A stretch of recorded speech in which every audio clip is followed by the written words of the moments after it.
Alright, so what we're going to go through in this video is a breakdown of our 2-octave E major scale for bass.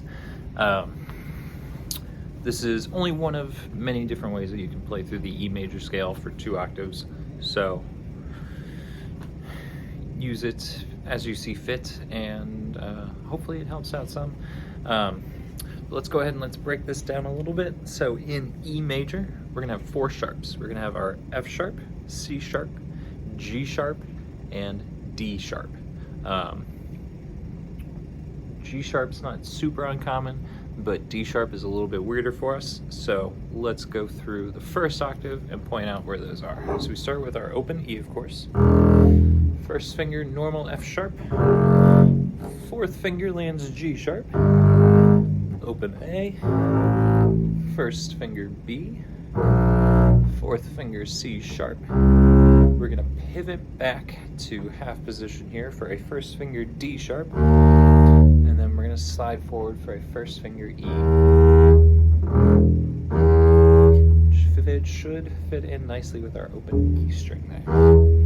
So that takes us to the first octave. If we were stopping there doing just 1 octave, we'd actually do 1, 2 here at the top, so that way we work our way back down from there. But since we're going on to our second octave, we're going to use first finger to first finger, because after our E again is F sharp, and then we're going to pivot back again to a first finger G sharp, and then we're going to do a second finger A for this reason. So then we can go to a first finger B, 4th finger C sharp, 2nd finger D sharp, 4th finger E. And the reason why we wanted to do a 1, 2 here from G sharp to A is so we could end with a 2, 4 up here at the top. And so that way, the top of our scale, we have our 4th finger, and then we're subtracting our way back down.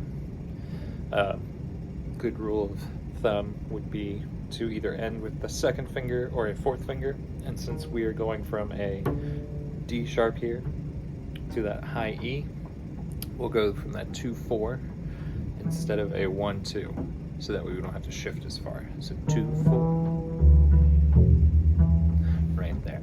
So few spots that we can use as checkpoints. E major, though, cuts out 2 of our strings that we can use. We cannot use our open D string to check, and we cannot use our open G to check, so we're stuck with our E and our A. So as we're going through, we've got our open E, D sharp to E. So now, with this first finger E, we can compare it to our open E. Should fit in nicely together, and they do. So then we've got our F sharp to G sharp to 2nd finger A. We can check our 2nd finger A with our open A string. Fits in nicely there. First finger B, 4th finger C sharp, 2nd finger D sharp, high E. We can then check against our open E. So, realistically, getting through 1 octave comfortably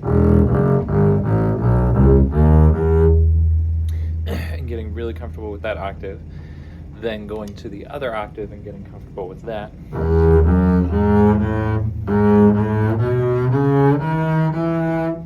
is going to be a more efficient way of practicing this. Break it down into 2 separate chunks and then work on combining them all after you get comfortable with each.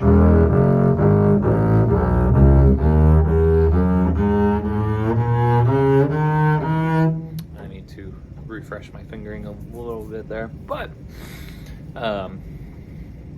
yeah, it's the right idea. And everything is the same, descending, just making sure you're going in the opposite direction with your fingers, of course, and you'll be good to go.